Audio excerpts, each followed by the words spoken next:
కూడి వచ్చిన సహోదరి సహోదరులందరికీ ప్రభు నామమున వందనములు తెలియజేస్తున్నామండి.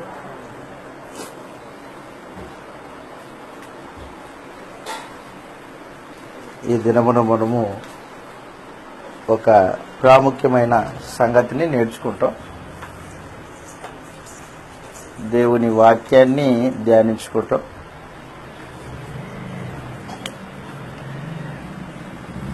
రాజు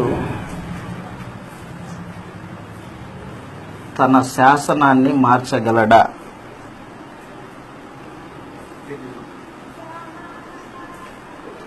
రాజు తన శాసనాన్ని మార్చగలడా?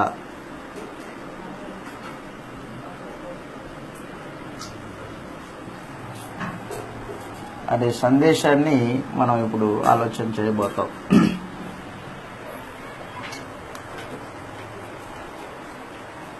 భూమి మీద పరిపాలన చేసిన రాజులు ఉన్నారు.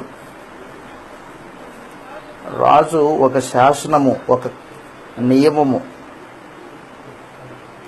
చట్టం చేసిన తర్వాత దాన్ని మరలా తిరిగి మార్చడానికి రాజుకు అవకాశం ఉండదు. ముద్రింపబడిన చట్టాన్ని తిరిగి మార్చే శక్తి ఉండదు. మనం చిన్న రాజులు మొదలుకొని పరలోకపు సకల యుగాలలో రాజు అయిన దేవుని దగ్గరికి వెళ్తాం. ఈ పాఠంలో మొట్టమొదటిగా యూదా దేశానికి రాజు అయిన హేరోదు దగ్గర ప్రారంభిద్దాం. మత్తయి సువార్త 14వ అధ్యాయం 1వ వచనం నుండి 12 వచనాలు చదువుతాం. ఇలాగ రాయబడింది. మత్తయి సువార్త 14వ అధ్యాయం 1వ వచనం నుండి 12వ వచనం వరకు హేరోదు రాజు గురించి మనం చదువుతాం. హేరోదు యూదా దేశానికి రాజు. యూదా దేశానికి రాజు అయిన హేరోదు దగ్గరికి ఒక కేసు వచ్చింది. ఏంటి కేసు అంటే బాప్తిస్మిచ్చి యోహాను కేసు. ఆ సమయమందు చతుర్థాధిపతి అయిన హేరోదు యేసు ప్రభువును గూర్చి సమాచారం విని ఇతడు బాప్తిస్మిచ్చి యోహాను లేచి ఉన్నాడు, అందువలననే అద్భుతములు అతని యందు క్రియారూపమవుచున్నవని తన సేవకులతో చెప్పాను. ఏలయనగా హేరోదు, నీవు నీ సోదరుడైన ఫిలిప్పు యొక్క భార్యను ఉంచుకున్నావని అది న్యాయం కాదని బాప్తిస్మిచ్చి యోహాను తెలియజేశాడు. అతనికి తెలియజేస్తే బాప్తిస్మిచ్చి యోహానుని ఆ మాటను బట్టి చెరసాల్లో వేయించాడు హేరోదు. హేరోదు రాజు తప్పు చేస్తున్నాడు. తన తమ్ముని యొక్క భార్యను ఉంచుకున్నాడంట. రాజుకు తగదది. అయితే బాప్తిస్మిచ్చి యోహాను వచ్చి నువ్వు నీ తమ్ముడి భార్యను ఉంచుకున్నావు, ఇది మంచిది కాదు అని చెప్పాడు, హెచ్చరించాడు. హెచ్చరిస్తే నాకు చెప్పేవాడివా అన్నట్టు బాప్తిస్మిచ్చి యోహాన్ని తీసుకుని చెరసాల్లో వేయించేశాడు. ఒక రోజున పుట్టినరోజు దినం వచ్చింది. హేరోదు యొక్క పుట్టినరోజు దినం, అది జన్మదినము. 3వ వచనంలో ఏలయనగా నీవు నీ సహోదరుడైన ఫిలిప్పు భార్యకు హేరోదియను ఉంచుకొనుట న్యాయం కాదని యోహాను చెప్పగా హేరోదు ఆమె నిమిత్తము యోహాను పట్టుకొని బంధించి చెరసాల్లో వేయించెను.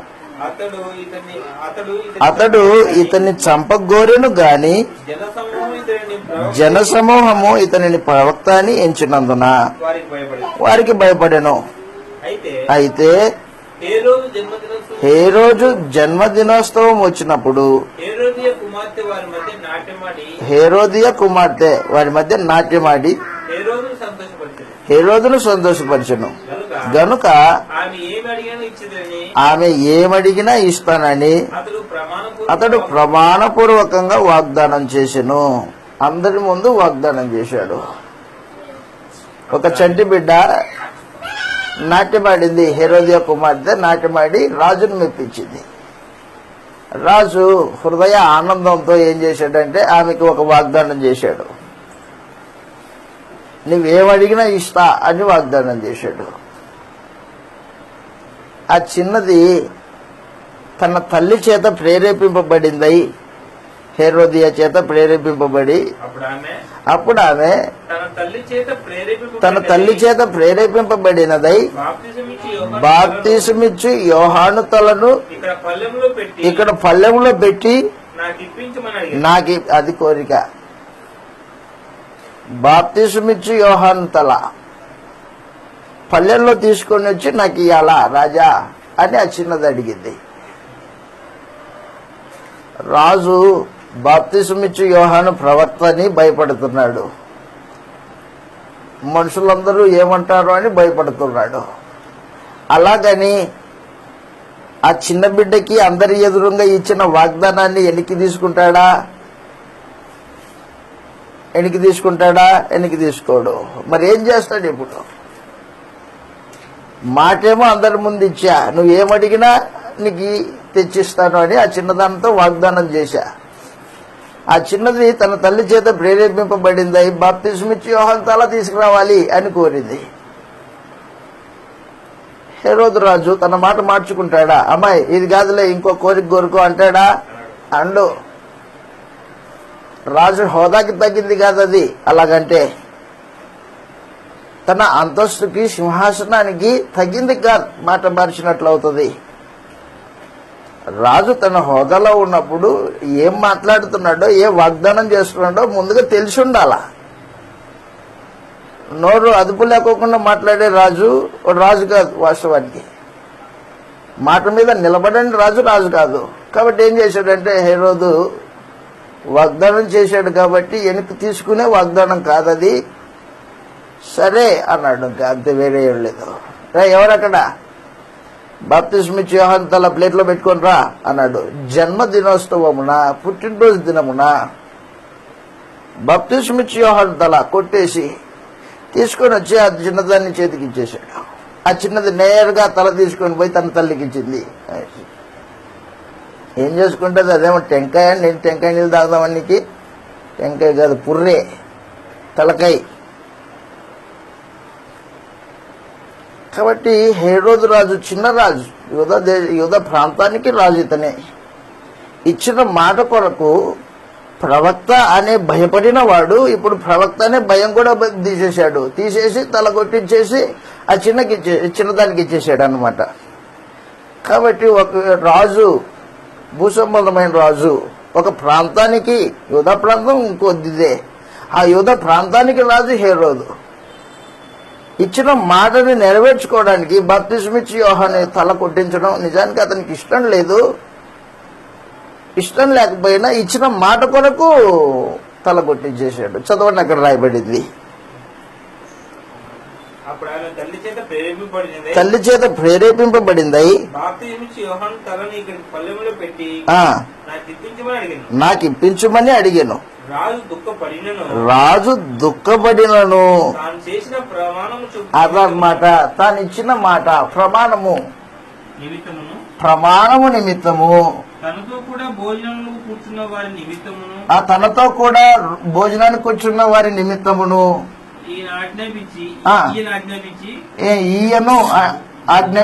ఆజ్ఞాపించి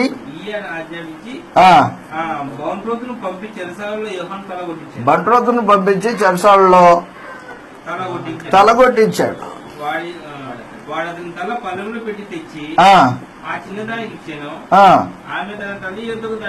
అదన్నమాట. ఇక్కడ రెండు విషయాలు గుర్తుపెట్టుకో.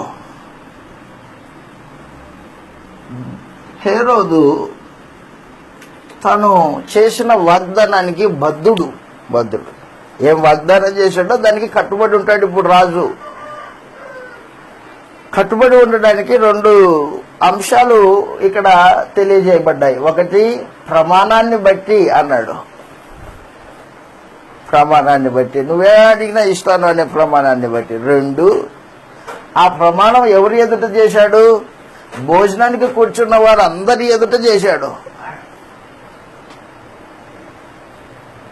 ఆ ప్రమాణాన్ని నెరవేర్చకపోతే కూర్చున్న వాళ్ళంతా ఎగతాళి చేస్తారేమోనని ఏం చేశాడంటే, తనకు బాధ కలిగిన బాప్తిస్మిచ్చి యోహాన్ని చంపడం అతనికి బాధకరంగా ఉంది అయినప్పటికీ తల కొట్టించేసి ఆ ప్లేట్ని తీసుకొచ్చి ఆ చిన్నదానికి ఇచ్చి పంపించేశాడు అనమాట. అంటే రాజు తన మాటకి బద్ధుడు. రాజు ఒక మాట ఇచ్చాడంటే ఆ మాటకి కట్టుబడి ఉండాలా. దాన్ని మారుస్తాడా? తనకు బాధ అయినా మార్చడు. బాప్తిస్మిచ్చి యోహాను తల తీయడము హేరోదు రాజుకి బాధకరంగా ఉంది అయినా మారుస్తాడా? మార్చడు. ఎవరు అక్కడ తీసుకుంటా, ఆ చిన్నది అడిగింది కదా అన్నాడు. కాబట్టి రాజు తన శాసనానికి బద్ధుడై ఉంటాడే గాని మార్చడు. ఇది మొట్టమొదటిగా హేరోదు రాజు. రెండో రాజు చూస్తాం మనం. రెండో రాజు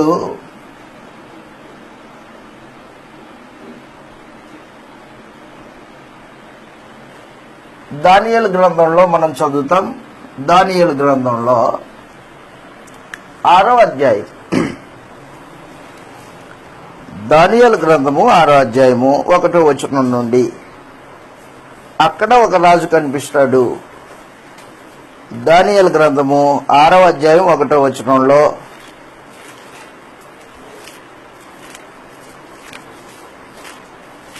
దానియేలు గ్రంథము 6వ అధ్యాయం 1వ వచనంలో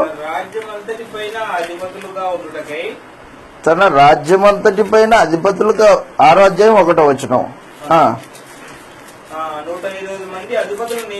120 మంది అధిపతులను నియమించుటకు దర్యావేషు రాజు పేరు వచ్చేసి దర్యావేషు రాజు.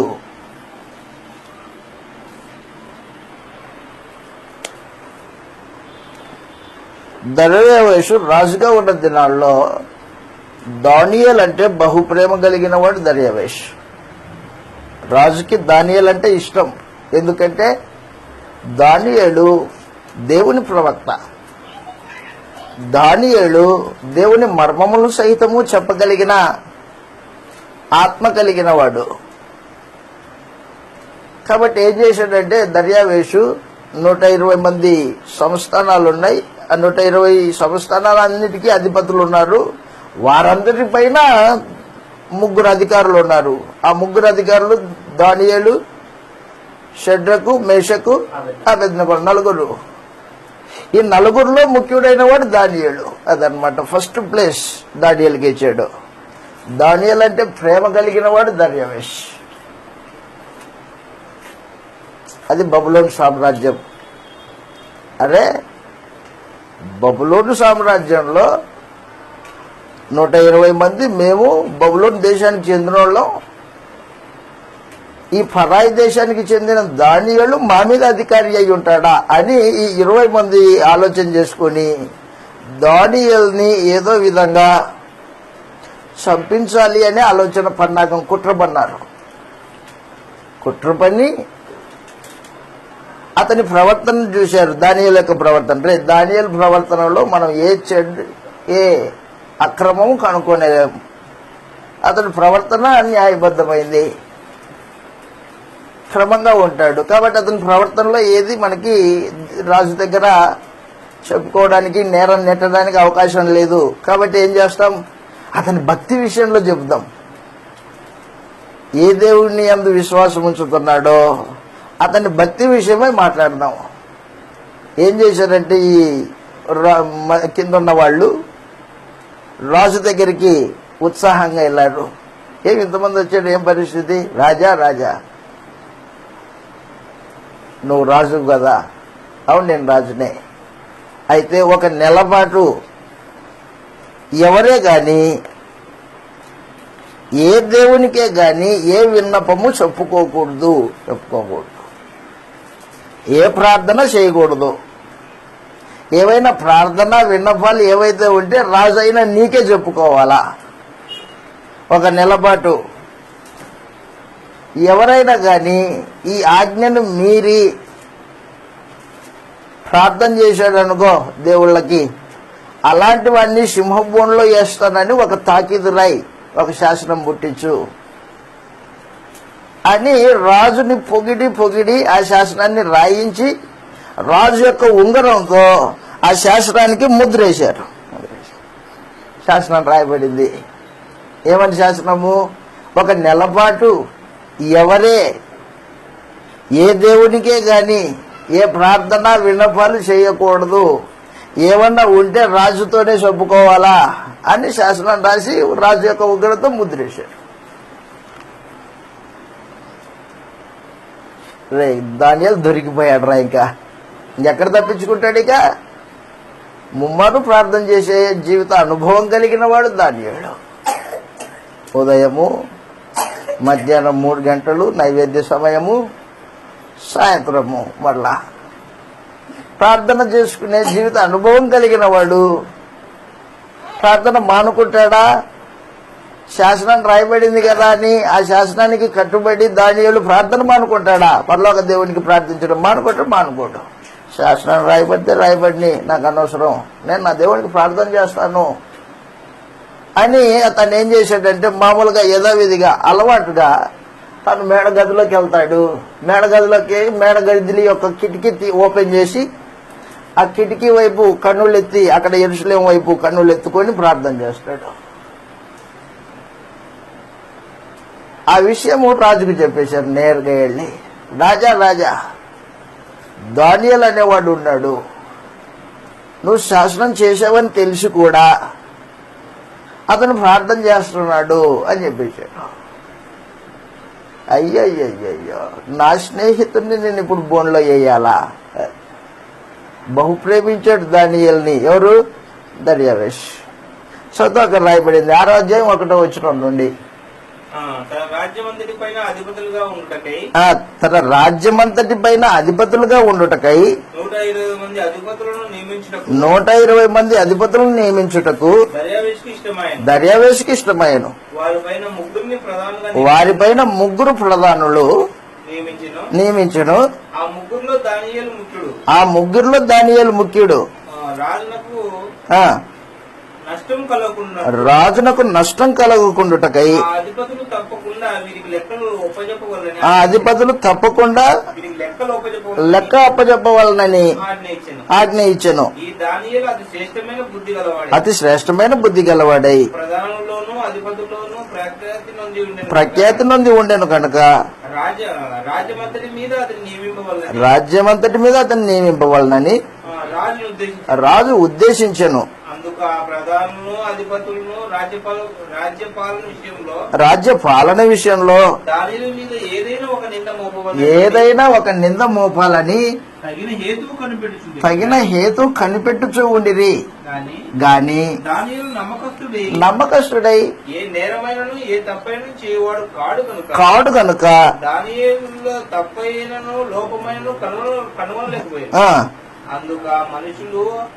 అతని దేవుని పద్ధతి విషయమందే గాని మరి అదనమాట. అతని దేవుని పద్ధతి యందు విషయమే గాని మరి దేని యందు అతడు చిక్కడు కాబట్టి అతనిలో లోపం కనుగొనలేమనుకున్నది. కాబట్టి ఆ ప్రధానులను అధిపతులను రాజునకు సందడిగా కూడి వచ్చి ఇట్లనేది, రాజుకు దర్యావేషు చిరంజీవై ఉండువు గాక. రాజ్యపు ప్రధానులను, సేనాధిపతులను, అధిపతులను, మంత్రులు, అందరూ కూడి అదిగో ఖండితమైన చట్టం సిద్ధం చేయాలి. శాసనముగా చాటింప చేయునట్లు యోచన చేసిరి. ఏంటి ఆ శాసనము? 30 దినాలు, 1 నెల, 30 దినముల వరకు నీ యొద్ద తప్ప మరి ఏ దేవుని యొద్దనైనను ఏ మానవుని యొద్దనైనను ఎవడు ఏ మనవి చేయకూడదు. ఎవడైనా చేస్తే సింహం గుహలో పడదేయబడును. రాజా రాజా ఈ ప్రకారంగా రాజు శాసనం ఒకటి పుట్టించి ఈ ప్రకారంగా ఒక శాసనాన్ని పుట్టించు, మాదీయులకు పారసీకులకు పద్ధతిని అనుసరించి స్థిరముకు శాసనంగా ఉండునట్లు స్థిరమైన శాసనముగా ఉండునట్లు దాని మీద సంతకం చేయమని మనం దాని మీద సంతకం చేయమని మనవి చేసిరి. రాజుకు దర్యావేషు శాసనం రాయించి సంతకం చేసి అదనమాట. శాసనం రాయించేసి సంతకం చేశారు. సంతకం చేసేసాడు. అయిపోయింది. రాజు యొక్క ఉంగరం ముద్ర వేయబడింది దాని మీద. అయిపోయి ఆ శాసనం. కాబట్టి 30 దినముల పాటు నీ యొద్ద తప్ప ఏ దేవుడి యొద్దే గాని ఏ నరుని యొద్దే గాని ఎవడే తన విన్నపాలు చెప్పుకోకూడదు అని శాసనం రాయి. అలా చేసాడు అనుకో, సింహంలో వేసిస్తా అని చెప్పి శాసనం పుట్టించాడు. దానియేలు ఆ శాసనం రాయబడిందని తెలుసు అతనికి తెలిసి కూడా మేడగదిలోకి వెళ్ళి ప్రార్థన చేస్తున్నాడు. ఆ ప్రార్థన చేస్తుంటే శత్రువులు చూసి, రాజా రాజా ఇదిగో దానియేలు ప్రార్థన చేస్తున్నాడండి. అవునా? ఇప్పుడు తన స్నేహితుడి కొరకు బాగా ప్రేమించిన దానియేలు కొరకు రాజు తన శాసనాన్ని తిరిగి రాయగలడా? ఈ శాసనం కొట్టే ఇంకోటి రాత్రం అంటాడా? అండు అనేకి లేదు. ఒకవేళ అంటాడేమోనని కిందున్న అధిపతులు ముందుగానే మాట్లాడుతున్నారు. ఏమని? రాజు ఒక శాసనాన్ని పుట్టించిన తర్వాత దాన్ని మార్చకూడదు. మాదీయ పారసీకుల యొక్క సామ్రాజ్యపు పద్ధతి కాదది అని చెప్పేశాడు. అది స్థిరమైపోయిందిగా. ఇంకేం చేస్తాడు ఇప్పుడు? తన స్నేహితుడు ప్రేమించిన వాడు బోర్డులోకి వేసాడు. దానియేలు తీసుకెళ్లి సింహ బోర్డులో వేసాడు. సింహ బోర్డులో వేసిన తర్వాత రాత్రంతా కూర్చొని రాజు రాత్రంతా పడక గది మీద కూర్చొని, పడక గది రూములో కూర్చొని నిద్ర పట్టట్లా. తన స్నేహితుడు సింహ బోర్డులో ఉన్నాడు. నిద్ర ఎక్కడి నుంచి వస్తుంది రాజుకి? నిద్ర పట్ల. ఏం చేస్తాడు ఇప్పుడు? రాజుకు తెలుసు దానియేలు ఎంత నమ్మకస్తుడో, ఎంత యోగ్యుడో, ఎలాంటి వాడో, ఎంత భక్తిపరుడో తెలుసు రాజుకి. ఇప్పుడు నేరం తన స్నేహితుడైన దానియేలు మీదకి వచ్చింది. వస్తే మారుస్తాడా? మార్చే అవకాశం లేదనమాట. ఇప్పుడు చదువు అక్కడ రాయబడింది 6వ అధ్యాయము 11వ వచనంలో 10వ వచనం నుండి, ఇట్టి శాసనం సంతకం చేయబడినని తెలుసుకుని నన్ను అతడు తన ఇంటికి వెళ్ళి యథాప్రకారంగా అనుదినము ముమ్మారు మోకాళ్ళుని తన ఇంటి పైగది కిటికీలు యెరూషలేము తట్టునకు తెరవబడి ఉండగా తన దేవునికి ప్రార్థన చేయుచు ఆయన స్తుతించుచూ వచ్చెను. ఆ మనుషులు గుంపుకూడి వచ్చి దానియేలు తన దేవునికి ప్రార్థన చేయుటకు ఆయన బతిమాలుకొనుటయు చూచి రాజు సముఖమునకు వచ్చి శాసన విషయమును బట్టి రాజా దేవుని వరకు నీకు తప్ప మరి ఏ దేవునికైనా మానవునికైనా ఎవడునూ ప్రార్థన చేయకూడదు. ఎవడైనా చేసిన ఎడల వాడు సింహంలో కుహంలో పడదోయబడినని మనవి ఇయ్యలేదా అని మనవి చేయగా, అవును పద్ధతి ప్రకారము స్థిరం అదనమాట. ఎవరు రద్దుపరచ జాలరు అనేను. అందుకు వారు అదిగో చెరపట్టబడిన యూదుల్లోనున్న నిన్నే గాని నువ్వు పుట్టించిన శాసనాన్నే గాని లక్ష్య పెట్టుకోకుండా ముమ్మరు ప్రార్థన చేయించు వచ్చుచున్నాడనిది. వ్యాకుల పడ్డాడు. కోపం కాదు, వ్యాకుల పడ్డాడు, బాధపడ్డాడు. దానియేలుని రక్షించాలని తన మనసు దృఢం చేసుకుని అబ్బబ్బబ్బబ్బబ్బా ఏం చేశాడు? ఎటు తిరిగి దానియేలుని విడిపించాలని ఆలోచన. ఇంక ఎట్లా విడిపిస్తావు రాజా? ఎట్లా విడిపిస్తావు? శాసనమేమో రాస్తివి ఆలోచన చేయకుండా. వాళ్ళు సందడిగా వస్తే వాళ్ళ మాటిని శాసనాన్ని రాశావు. ఇప్పుడు ఎట్లా విడిపిస్తావు? విడిపించాలని మనసు దృఢపరచుకున్నా విడిపించ సాధ్యపడుతుందా? సూర్యుడు అస్తమించే వరకు అంటే సాయంత్రకాలం వరకు ఏం చేశాడంటే ఎటు తిరిగి ప్రయత్నాలు చేస్తూనే ఉన్నాడు. ఆ మనుషులు దీన్ని చూచి రాజు సన్నిధికి సందడిగా కూడి వచ్చి రాజా రాజు స్థిరపరిచిన ఏ శాసనము అదనమాట, రాజు స్థిరపరిచిన ఏ శాసనమే గాని తీర్మానమే గాని ఎవడు రద్దుపరచునేరడు. ఎవడు రాజు కూడా. ఇది మాదీయులకును పారసీకులకును విధి అని తమరు తెలుసుకునే వాళ్ళనండ్రి. అంతటా రాజు ఆజ్ఞేయగా బండ్రోతులు దానియాలను పట్టుకొని పోయిరి పడదోసిరి. రాజు నీవు అనుదినము తప్పక సేవించున్న నీ దేవుడే నిన్ను రక్షించునని చెప్పెను.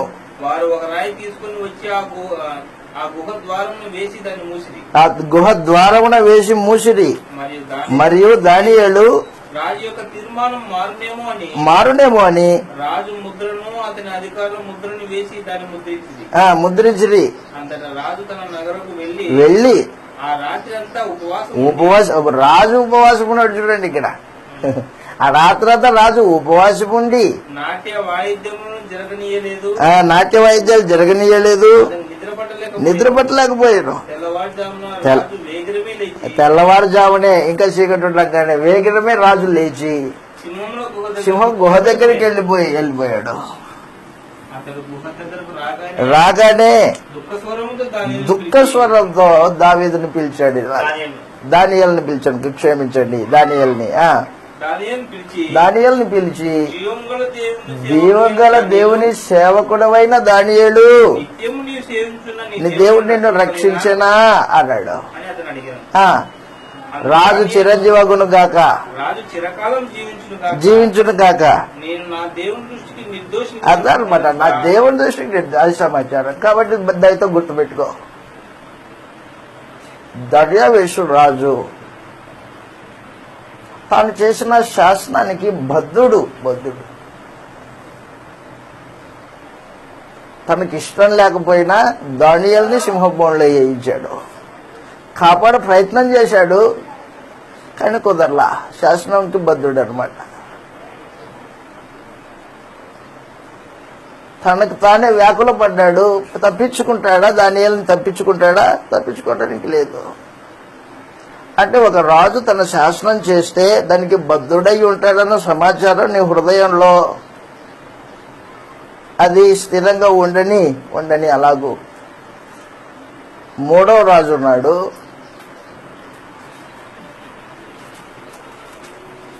మూడవ రాజు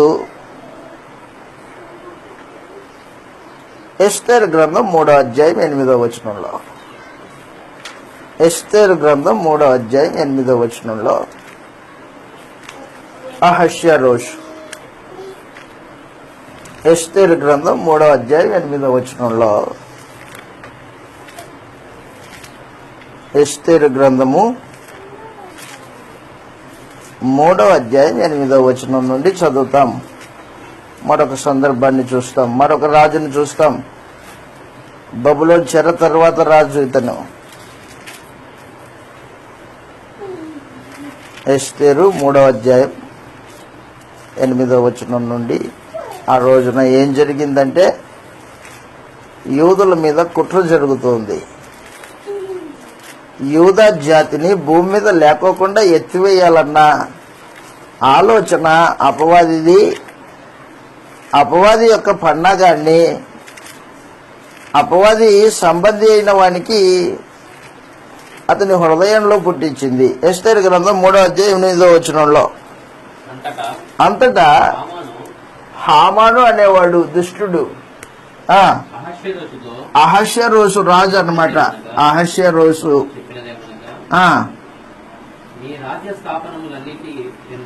ఎందుండు జనులలో ఒక జాతి వారు ఉన్నారు, చెంది ఉన్నారు, చెదిరి ఉన్నారు. వారి విధులు సకల జనుల విధులకి వ్యతిరేకముగా ఉన్నవి, వేరుగా ఉన్నవి. గైకొని వారు కారు. వారిని ఉండనిచ్చుట రాజునకు ప్రయోజనకరము కాదు.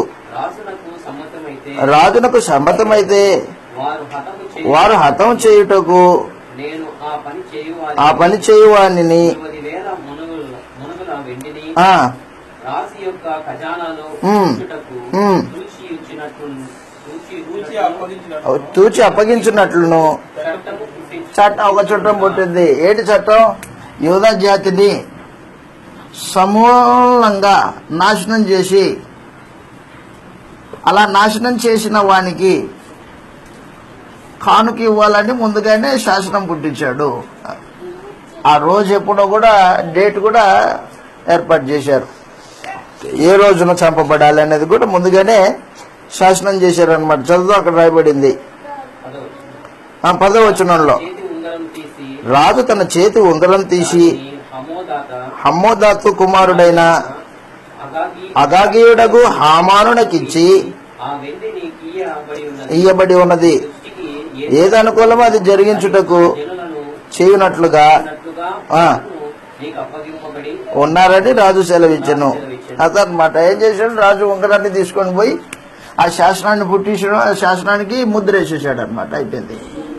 కాబట్టి ఇప్పుడంతా యూదా జాతి నాశనం అవ్వాలి, నాశనానికి శాసనం పుట్టింది. అహష్వేరోషు యొక్క రాణి ఎస్తేరు. మొర్దెకై దేవుని భక్తుడు, యూదుడు. ఇటు శాసనం పుట్టిందని తెలియగానే మొర్దెకై ఏం చేశాడంటే ఉపవాసం ఉండి గోనెపట్టు ధరించుకొని రాణి యొక్క ఇంటి దగ్గరికి వెళ్ళాడు. రాజు యొక్క ఇల్లు కోట, ఉపవాసం ఉండి చేస్తున్నాడు. ఇప్పుడు నేరుగా రాజు దగ్గర మాట్లాడే హక్కు ఎవరికి ఉంటుంది? ఎవరికీ లేదు ఆ మాటకు వస్తే. ఇప్పుడు రాణి ఎస్తేరుకు ఉంది, కానీ ఎస్తేరు కూడా డైరెక్ట్ గా పోవడానికి లేదు. రాజు పిలిస్తేనే రాణి వెళ్ళాలా దగ్గరికి. ఆమె వంతు వచ్చినప్పుడు వెళ్ళాలా, ముందుగా పోవడానికి లేదు. ఇప్పుడు ఏం చేస్తుందంటే ఆమె ఉపవాసం ఉండి ప్రార్థన చేసి రాజు సముఖానికి వెళ్ళింది. రాజు సముఖానికి వెళ్తే రాజు తన దండాన్ని ఎవరి మీదకైతే ఎత్తుతాడో వారు మాట్లాడాలన్నమాట. అప్పుడు ఎస్తేరు మీదకి దండం వచ్చింది. అప్పుడు ఎస్తేరు మాట్లాడింది. ఎస్తేరు ఏం మాట్లాడిందంటే, రాజా, నీ దాసురాలైన నా ఇంట భోజనానికి రండి అని పిలిచింది. భోజనానికి వెళ్ళగానే భోజనం సామాగ్రి అంతా ఏర్పాటు చేసింది. ఎస్తేరు ఇంట్లో ఏర్పాటు చేసి భోజనానికి కూర్చున్నప్పుడు కన్నీళ్లతో రాజుని వేడుకుంటుంది. రాజా, నేను నా జనాంగము అమ్మబడిన వారం, ఖడ్గం చేత హతులవ్వడానికి అమ్మబడ్డాం. అవునా? ఎవరు వాళ్ళు మిమ్మల్ని చంపేసేది, మీ జాతిని చంపేసేది ఎవరు? అయ్యా, ఈ హామానేనండి. మీ చేత శాసనం రాయించాడు యూదా జాతిని అంతా చంపేయాలని. అవునా? మరి ఏం చేసేది ఇప్పుడు? శాసనం తిరిగి రాస్తాడా?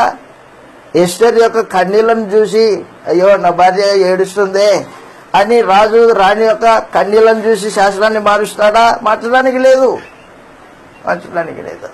మరి ఏం చేస్తుంది? ఇప్పుడు రివర్స్ తాకీదులు రాయించాడు అనమాట. రివర్స్ తాకీదులు. హామాను చనిపోతాడు, మొర్దెకై ఆ పదవికి వస్తాడు, తర్వాత రివర్స్ తాకీదు. కాబట్టి దయచేసి గుర్తుపెట్టుకో, చిన్న రాజు మొదలుకొని మాదీయ పారసిక సామ్రాజ్యం, ఆ సామ్రాజ్యంలో దర్యావేషు రాజు, ఆ తర్వాత అహష్వేరోషు. ఎవరైతే తమ చేసిన శాసనాలని మార్చడానికి వీలు లేని పరిస్థితి అన్నమాట. వీరందరికీ ఉన్నతమైన రాజు ఉన్నాడు, పరలోకపు రాజు, సకల యుగాలలో రాజు. జగత్తు పునాది వేయబడక మునిపే మానవ జాతి రక్షణ కొరకు క్రీస్తు యేసు యొక్క శిలువ బలిని ఏర్పాటు చేసి పెట్టాడు.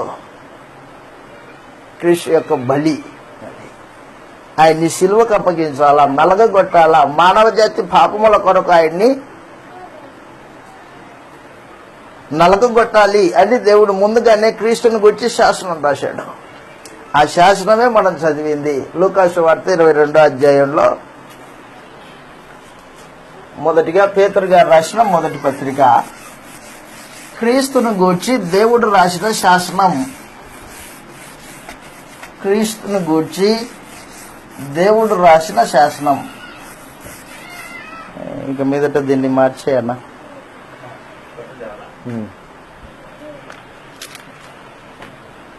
పేతురు గారు రాసిన మొదటి పత్రిక 1వ అధ్యాయము 19వ వచనం నుండి ఈ మాటలు రాయబడ్డాయి. చదువుతాం. క్రీస్తు యొక్క బలి దేవుని అనాది సంకల్పం. అది 1వ అధ్యాయము 19వ వచనంలో ఈ మాటలు రాయబడ్డాయి. ఏమంటున్నాడంటే, అమూల్యమైన రక్తం చేత అనగా నిర్దోషము నిష్కలంకమగు గొర్రెపిల్ల వంటి క్రీస్తు రక్తం చేత విమోచింపబడితిరని మీరు ఎరుగుదురు కదా. ఆయన యేసుక్రీస్తు జగత్తు పునాది వేయబడక మునిపే నియమింపబడను. దేని కొరకు? సిలువేయబడడానికి దేవుడు ఆయన్ను నియమించాడు. జగత్తు పునాది వేయబడక మునిపే క్రీస్తు సిలువేయబడాలి అని నియమించాడు. చాలా శాసనం దేవుడు జగత్తు పునాది వేయబడక మునిపే తీర్మానం చేసుకున్న శాసనం అది. క్రీస్తు బలిని గూర్చి యేసు ప్రభు శరీరధారిగా పుట్టాడు. పుట్టిన తర్వాత ఆయన 30 సంవత్సరాల పాటు పాపం లేని వాడిగా జీవితాన్ని కొనసాగించాడు. దేవుడు దాన్ని అంగీకరించాడు. బాప్తిస్మంలో ఈయనే నా ప్రియ కుమారుడు, ఈయన యందు నేను ఆనందిస్తున్నానని కూడా సాక్ష్యం కూడా చెప్పాడు. మిగతా 3.5 సంవత్సరాలు క్రీస్తు ప్రభు జీవితంలో, ఈ 3.5 సంవత్సరాల్లో కూడా ఏ అపరాధమే చేసిన వాడు కాదు, ఏ నేరమే లేనివాడు, నిర్దోషి, నిష్కల్మషుడు. ఆయన్ను సిలువేయాలని గడియ దగ్గర పడింది. ఆ గడియ రాగానే క్రీస్తు ప్రభు దేవుడి సముఖానికి వెళ్ళి ఏడ్చుకుంటూ వేదనతో హృదయ భారంతో, తండ్రి నీ చిత్తమైతే ఈ గిన్నె తీసేయవు అని అడుగుతాడు. 3 సార్లు ప్రార్థన చేశాడు. నీ చిత్తమైతే ఈ గిన్నె తీసేయి. యేసు ప్రభు ప్రార్థన చేసిన నిర్దోషి, నిష్కల్మషుడు, పాపుల్లో చేరక ప్రత్యేకంగా ఉన్న యేసే, ఏ పాపం లేనివాడే ప్రార్థన చేస్తాడు. అయా నీ గిన్నె తీసేయి. తీసేస్తాడా దేవుడు? శాస్త్రాన్ని మార్చుకుంటాడా? యేసు ప్రభు యొక్క కన్నీళ్లను చూసి, ఆయన ప్రార్థన చూసి విని జగత్తు పునాది వేయబడక ముందే చేసుకున్న శాసనాన్ని క్రీస్తు కోసం మార్చుతాడా? మార్చడు. పరలోకపు తండ్రి తన శాసనాన్ని మార్చడు అనేది నీకు అర్థం కావాలా. యేసు ప్రభువును కూర్చున్న దేవుని శాసనం మార్చలేదు. లూకా సువార్త 22వ అధ్యాయం 22వ అధ్యాయము 42వ వచనం 41. లూకా సువార్త 22:41లో యేసు ప్రభు వారి యొద్ద నుండి వెడలి రాతి వేదంతో దూరం వెళ్లి మోకాళ్ళలోని, తండ్రి ఈ గిన్నె నా యుద్ధ నుండి తొలగించుటకు నీ చిత్తమైతే తొలగించుము, నా ఇష్టం కాదు ప్రార్థన చేసెను. పరలోకం నుండి ఒక దూత ఆయనకు కనబడి ఆయన బలపరచెను. ఆయన వేదన పడి మరింత ఆతురముగా ప్రార్థన చేయగా ఆయన చెమట నేల మీద పడుతున్న రక్తము బిందువు వలె ఆయను. అదనమాట, రక్త బిందువు వలె ఆయను అన్నాడు. ఆయన చెమట రక్త బిందువు వలె. దేవుడి సముఖంలోకి వెళ్ళి పాదాలు పట్టుకొని, తండ్రి నీ చిత్తమైతే ఈ గిన్నె తీసేయి అని ప్రార్థన చేశాడు యేసు ప్రభు.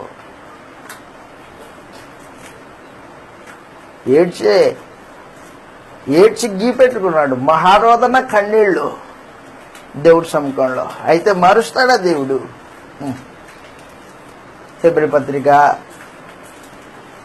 హెబ్రీయులకు రాసిన పత్రిక 10వ అధ్యాయం 5వ వచనంలో, జగత్తు పునాది వేయబడక మునిపే దేవుని శాసనం అది. 10వ అధ్యాయం 5వ వచనం నుండి 7 వచనాలు ఇలాగ రాయబడ్డాయి. 5వ వచనం నుండి 7వ వచనం వరకు హెబ్రీయులకు రాసిన పత్రిక 10వ అధ్యాయం. ఆయన ఈ లోకమందు ప్రవేశించినప్పుడు ఇలాగ చెప్పుచున్నాడు, నీవు నాకు ఒక శరీరం మంచిదివి అన్నాడు. బలియు అర్పణయు బలి అర్పణ నువ్వు కోరలేదు గాని ఒక శరీరం నాకు ఒక శరీరం మంచిదివి. పూర్ణ హోమములను పూర్ణ హోమములు పాప పరిహారార్థ బలులు ఇష్టమైన నీకు ఇష్టమైనవి కాదు. అప్పుడు నేను గ్రంథపు చుట్టలో వ్రాయబడిన ప్రకారము దేవా నీ చిత్తం నెరవేర్చడానికి ఇదిగో నేను వచ్చి ఉన్నానంటిని. అదనమాట. బలుల అర్పణ నీకు ఇష్టమైనవి కావు, నాకు ఒక శరీరాన్ని అమర్చింది కదనమాట. శరీరం నీ చిత్తం నెరవేర్చడానికి వచ్చాడు. ఏంటి చిత్తం? దేవుని కోపాన్ని తన శరీరం మీద వేసుకుని మానవ జాతి కొరకు సిలువైబడాలి. దేవుని ఉగ్రత పాత్ర తానే లాగాలి. కాబట్టి క్రీస్తు యేసు నిర్దోషి, నిష్కల్మషుడు, పాపం లేనివాడు. నిశ్చితమైతే గిన్నె తీసేయని వేదనతో ప్రార్థన చేస్తే దేవుడు అంగీకరించలా. ఏం చేశాడు అనమాట? నువ్వు సిలువైబడాల్సిందే అదనమాట. లేకపోతే తన శాసనాన్ని మార్చుకుంటాడా? క్రీస్తు యేసు కోసమే మార్చుకోలేదు. భూ సంబంధమైన రాజులే మార్చుకోలేదు. మరి పరమాత్మ దేవుడు మార్చుకున్నాడా? మార్చుకోలేదు. బాగా గుర్తుపెట్టుకో. సందేశం ముగించబోతున్నా. అపోస్తలుల బోధ వినుకోకుండా ఎవడే రక్షింపబడలేడు. అపోస్తలుల బోధ వినకుండా ఎవరే రక్షింపబడలేరు, రక్షణ పొందుకోలేరు. ఇది దేవుని యొక్క శాసనం.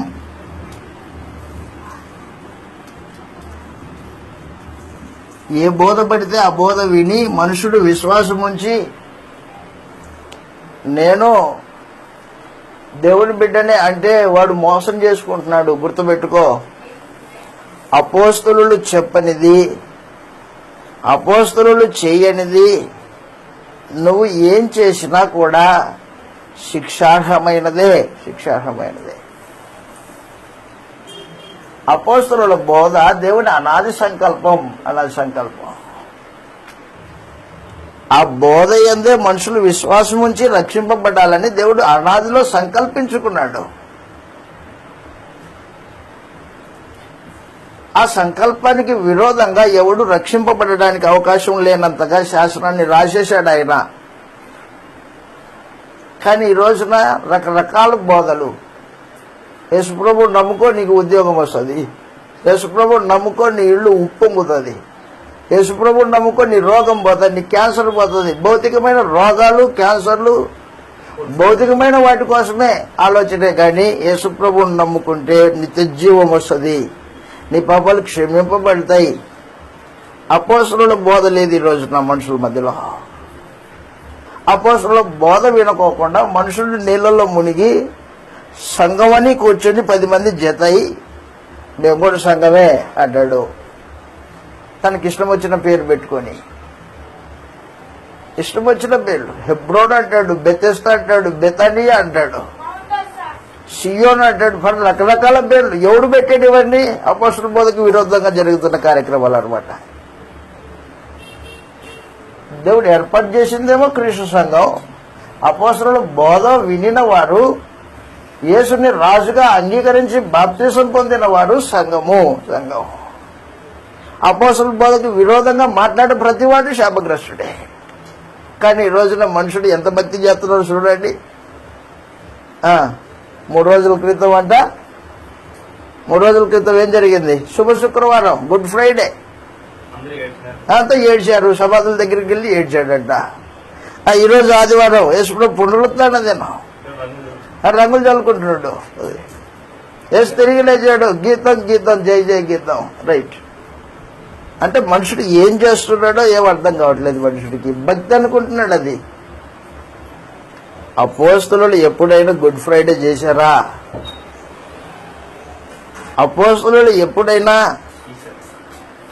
ఈస్టర్ పండుగ చేశారా? ఈస్టర్ అనే పండుగ అది వాస్తవానికి ఈస్టర్ అనే ఒక దేవత పేరది, విగ్రహానికి ఉన్న పేరది.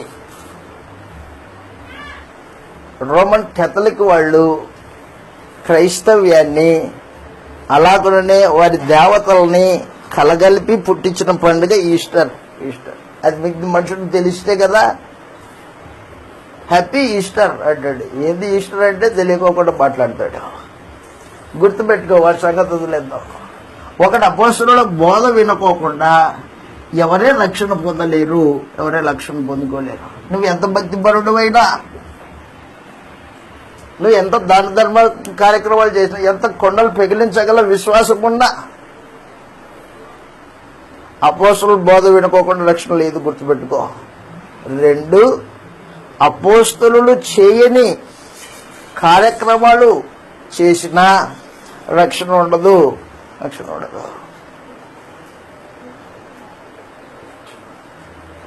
3, వారి మాటల్ని తిరస్కరించి మాట్లాడినా రక్షణ ఉండదు. మేం ప్రకటించిన బోధ ప్రకారంగా కాక అక్రమంగా నడుచుకునే ప్రతివాని యొద్ద నుండి నువ్వు దూరమైపో అని చెప్పేశాడు. దేవుని ఆజ్ఞ అది, ప్రభు ఆజ్ఞను బట్టి చెప్పే సంగతి అది. కానీ మనుషులు వింటాడా? కాబట్టి గుర్తుపెట్టుకో, అపోస్తలుల బోధ వినుకోకుండా రక్షణ ఉండదు. రోమీలకు రాసిన పత్రిక 16వ అధ్యాయము 25వ వచనం నుండి చదువుతాం. ఇలా రాయబడింది. రోమీలకు రాసిన పత్రిక 16వ అధ్యాయం 25వ వచనంలో, సమస్త అనే జనులు విశ్వాసమునకు విధేయులైనట్లు అనాది నుండి రహస్యముగా ఉంచబడి ఇప్పుడు ప్రత్యక్షపరచబడిన మర్మము ప్రవక్తల లేఖనాల ద్వారా వారికి తెలుపబడి ఉన్నది. ఈ మర్మను అనుసరించి ఉన్న నా సువార్త ప్రకారంగాను యేసుక్రీస్తు గూర్చిన ప్రకటన. యేసుక్రీస్తుని గూర్చిన ప్రకటన ఏంటి? యేసు దేవుడి కుమారుడు. దేవుడి కుమారుడు అంటే రాజు. కాబట్టి అపోస్తలులు యేసు రాజు అని ప్రకటించారు. మొదటి శతాబ్దం సంఘము యేసుని రాజుగా అంగీకరించారు. నా సువార్త ప్రకారం అది సమాచారం. తిమోతికి రాసిన మొదటి పత్రిక, యేసును నువ్వేమని నమ్మావు? అపోస్తలుల బోధనానుసారంగానే నమ్మావా, లేకపోతే నీ బాప్తిసం చెల్లదు? తిమోతికి రాసిన మొదటి పత్రిక 2వ అధ్యాయంలో నా సువార్త ప్రకారము యేసు, తిమోతికి రాసిన 2వ పత్రిక 2వ అధ్యాయం 8వ వచనంలో, 2వ పత్రిక 2వ అధ్యాయం 8వ వచనంలో, నా సువార్త ప్రకారము దావీదు సంతానంలో పుట్టి మృతులలో నుండి లేచిన యేసుక్రీస్తు మృతులలో నుండి లేపబడిన తర్వాత యేసు రాజు అయ్యాడు, క్రీస్తు అయ్యాడు. అదనమాట మృతులలో నుండి లేపబడిన తర్వాత. కాబట్టి అపోస్తలుల సువార్త, యేసు ఏమై ఉన్నాడు, నువ్వేమని నమ్మావు? నిత్య జీవం కొరకు ఆయన యందు విశ్వాసం ఉంచాలే కానీ భౌతికమైన వాటి కోసం కాదు. కొరింథీయులకు రాసిన మొదటి పత్రిక 15వ అధ్యాయం, కొరింథీయులకు రాసిన మొదటి పత్రిక 15వ అధ్యాయంలో భౌతికమైన వాటి కోసము, ఈ లోక సంబంధమైన వాటి కోసం యేసు ప్రభువునందు విశ్వాసం ఉంచేవాడు మనుషులందరికంటే దౌర్భాగ్యుడై ఉంటాడు. 15వ అధ్యాయము 19వ వచనంలో. మొదటి కొరింథీయులకు రాసిన మొదటి పత్రిక 15వ అధ్యాయం 19వ వచనంలో, ఈ జీవిత కాలం మట్టుకే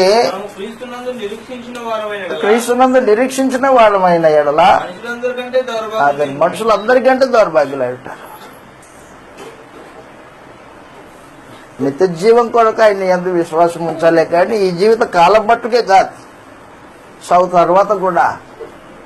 యేసు ప్రభు ప్రార్థనది ఏమని? మనుషులు నా యందు విశ్వాసం ఉంచి, అపోస్తలుల బోధ ద్వారా నా యందు విశ్వాసం ఉంచిన వారు నాతో పాటు పరలోకంలో ఉండాలి అని యేసు ప్రభువు తండ్రికి ప్రార్థన చేశాడు. భూమి మీద ఏదో సుఖభోగాలు అనుభవించడానికి కాదు కృష్ణుడు నమ్ముకుంటుంది. కానీ ఈ రోజున ఏం వినిపింపబడుతుంది? యేసుని నమ్ముకో, రోగం పోతాయి. పనికిరాని సందేశాలు అవన్నీ. కాబట్టి దయతో గుర్తు, దేవుడు తన శాసనాన్ని ఎవరి కోసమైనా మారుస్తాడా? ఎవరి కోసమూ మార్చడు. అపోస్తలుల బోధ వినుకోకుండా నీకు రక్షణ అనేది ఉండదు. అపోస్తలుల బోధ ప్రకారంగా నీ జీవితాన్ని కట్టుకోవాలా. ప్రాచీన స్వభావాన్ని సిలివేసి నిత్య జీవం కొరకు క్రీస్తు యేసునందు నిరీక్షణ ఉంచాలా. చదువుతాం, ఇలాగ రాయబడింది, నిత్య జీవం కొరకు తను విశ్వసించబో వారికి మాదిరికరంగా ఉండడానికి. తిమోతికి రాసిన మొదటి పత్రిక 1వ అధ్యాయం 15వ వచనంలో ఈ మాటలు రాయబడ్డాయి. తిమోతికి రాసిన మొదటి పత్రిక 1వ అధ్యాయం 15వ వచనంలో 15, 16 పాపులను రక్షించుటకు క్రీస్తు యేసు అదనమాట. నీ పాపాల నుంచి విడిపించడానికి వచ్చాడు, నీ రోగం నుంచి కాదు. శరీరానికి రోగం ఉన్న పర్వాలా, పాపం ఉండకూడదు.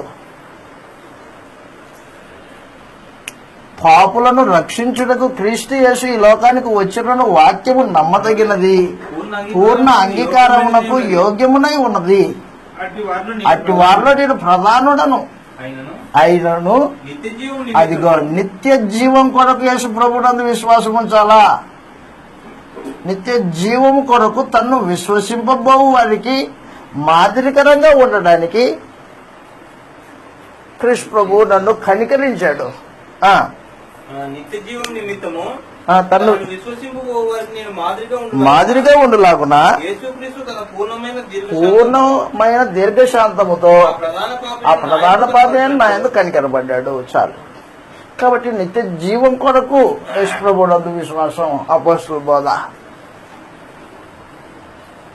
భౌతికమైన వాటి కోసం కాదు. నీకు ఉద్యోగం వచ్చినా రాకపోయినా ఏం పర్వాలా, కానీ నిత్య జీవనం రాకపోతేనే ప్రమాదం. నీ ఆత్మ నిత్య నాశనానికి తరలిపోతుంది అపోస్తలుల బోధ వినకపోతే. కాబట్టి నీకు ఇష్టం వచ్చిన భక్తి చల్లదు దేవుడి సముఖంలో. దేవుడు అపోస్తలుల బోధనానుసారంగా భక్తి చేస్తేనే అంగీకరిస్తాడు. శాసనం రాసుకున్నాడు ఆయన మారుస్తాడా శాసనాన్ని? మార్చే పరిస్థితులా. మరేం చేయాలి మనుషుడు? ఇప్పుడు అపోస్తలుల బోధకు లోబడాల్సిందే. ప్రతి వారు నీ జీవన శైలి, నీ దినచర్య ఒకరోజు గడిచిపోయిందంటే అపోస్తలుల బోధనానుసారంగా నడవాలా. నీ ఆలోచనలు, నీ ప్రవర్తన అపోస్తలుల బోధనానుసారంగా. అలా కాలేదనుకో, అంగీకరించే విధానం లేదు దేవుని దగ్గర. ఎంత ఏడ్చి గీ పెట్టుకో, అంగీకరించడు. యశ్ ప్రభు కన్నీళ్లు పెట్టి ప్రార్థన చేస్తే గిన్నె తీసేయి అని ప్రార్థన చేస్తే లేదు, పరలోకం నుంచి దూతను పంపించి బలపరిచాడే కానీ తీసేయడే. శాసనము ఒకసారి రాయబడిన తర్వాత దాన్ని మార్చే విధానము పరలోకపు దేవుడి దగ్గర లేదు. గుర్తుపెట్టుకో. భౌతికమైన రాజులకే తమ శాసనాలని మార్చే హక్కు లేనప్పుడు పరమందున దేవుడు సకల యుగంలో రాజు. ఆయన తన శాసనాన్ని రాసి మారుస్తాడా? జగత్తు పునాది వేయబడక మునుపు తీసుకున్న నిర్ణయాల్ని ఎవరి కోసం మార్చడు. మనుషుడు దేవుడి సంకల్పానికి విధేయుడయ్యి అపోస్తలుల బోధనానుసారంగా కార్యక్రమాలు జరిగిస్తేనే. అపోస్తలులు ఎప్పుడే పండుగలు చేసుకోలేదు. ఇంకా ఆ ధనాన్ని, వచ్చిన ధనాన్ని ఇతరుల అక్కర్ల కోసం పంచిచ్చారు. డబ్బును తీసుకుని సుఖభోగాలకు పరిగెత్తలేదు అపోస్తలుడు. గుర్తుపెట్టుకో. అక్రమం చేసేవాడితో సహవాసం చేయకూడదు. అపోస్తలుల బోధ అది. అపోస్తలుల బోధకి వ్యతిరేకంగా బోధించేవాడితో సహవాసం చేయకూడదు. చేస్తే ఏమవుతావు? పులిసిన పిండి వాడి దగ్గర నుంచి నీకు అంటుకుంటుంది, నువ్వు పాడైపోతావు. అది సమాచారం. పాడైపోతే ఎక్కడ పోతావు? నాశనానికే, నరకానికి.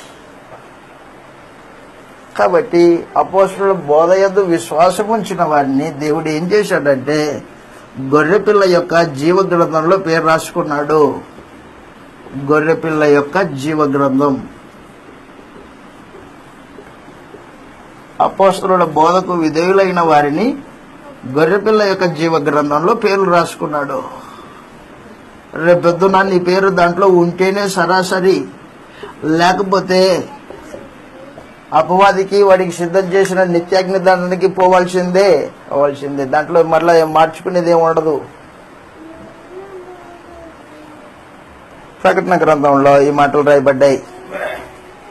ఎవని పేరైనను గొర్రెపిల్ల యొక్క జీవ గ్రంథంలో కనబడలేదా వాడు రెండవ మరణం పొందుతాడు. ప్రకటన గ్రంథం 20వ అధ్యాయము 15వ వచనంలో, ప్రకటన గ్రంథము 20వ అధ్యాయం 15వ వచనంలో, ఎవని పేరైనను జీవగ్రంథమందు వ్రాయబడినట్టు కనబడిన ఎడల ఎవని పేరైనను జీవ గ్రంథమందు వ్రాయబడినట్లు కనబడని ఎడల వాడు అగ్నిగుండంలో పడవే. అదనమాట, అగ్నిగుండంలో పడవేయబడును అని చెప్పేశాడు. కాబట్టి అపోస్తలుల బోధకు విధేయులైన వారి పేర్లు జీవ గ్రంథంలో రాసుకుంటున్నాడు. గొర్రెపిల్ల జీవ గ్రంథంలో నీ పేరు ఉన్నట్టు కనబడలేదు అనుకో, అయిపోయావన్నమాట. నీ గతి, నీ బతుకంతా పెడతావేక, నిత్య నాశనానికి తరలిపోతావు. గొర్రెపిల్ల జీవ గ్రంథంలో పేరు వ్రాయబడిన వారే పరలోకానికి వెళ్తారు. 21వ అధ్యాయం, ప్రకటన గ్రంథం 21వ అధ్యాయం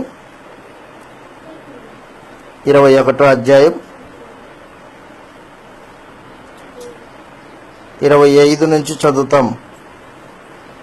అక్కడ రాత్రి లేనందున దాని గుమ్మములు పగటి వేళ ఏమాత్రం వేయబడవు.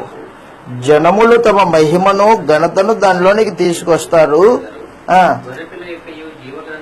గొర్రెపిల్ల యొక్క జీవ గ్రంథమందు వ్రాయబడిన వారే దానిలో ప్రవేశింతురు గాని నిషిద్ధమైనది ఏదైనను, అసహ్యమైన దానిని, అబద్ధమైన దానిని జరిగించువాడు ఎవడైనను దానిలోనికి ప్రవేశింపడు. ఆ సమాచారం గుర్తుపెట్టుకో. అసహ్యమైనవి, దేవుని వాక్యానికి విరుద్ధమైనవి, అబద్ధమైన దాన్ని, సత్యానికి విరోధంగా జరిగించే ప్రతిదీ అబద్ధమైనదే, గుర్తుపెట్టుకో. అబద్ధమైన దాన్ని జరిగించేవాడు దాంట్లో ప్రవేశింపడు. వాడికి పరలోక భాగ్యం లేదు, వాడికి లేదు. అయిపోయింది. శాస్త్రం రాయించేసాడు దేవుడు, ముందుగానే సిద్ధం చేసుకున్నాడు ఆయన. అప్పుడప్పుడు నిర్ణయాలు తీసుకునేవాడు కాదు. కాబట్టి నీ జీవన శైలి, నీ జీవితం, నీ దినచర్య అపోస్తలుల బోధనానుసారంగా కట్టుకోవాల్సిన అవసరం ఉంది.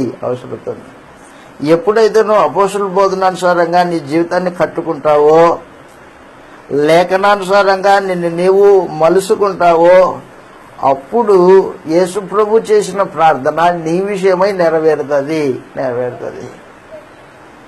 తండ్రి, నేనెక్కడుంటానో నా యందు విశ్వాసం ఉంచు వారు కూడా అక్కడే ఉండాలా అని యేసు ప్రభు ప్రార్థన చేశాడు.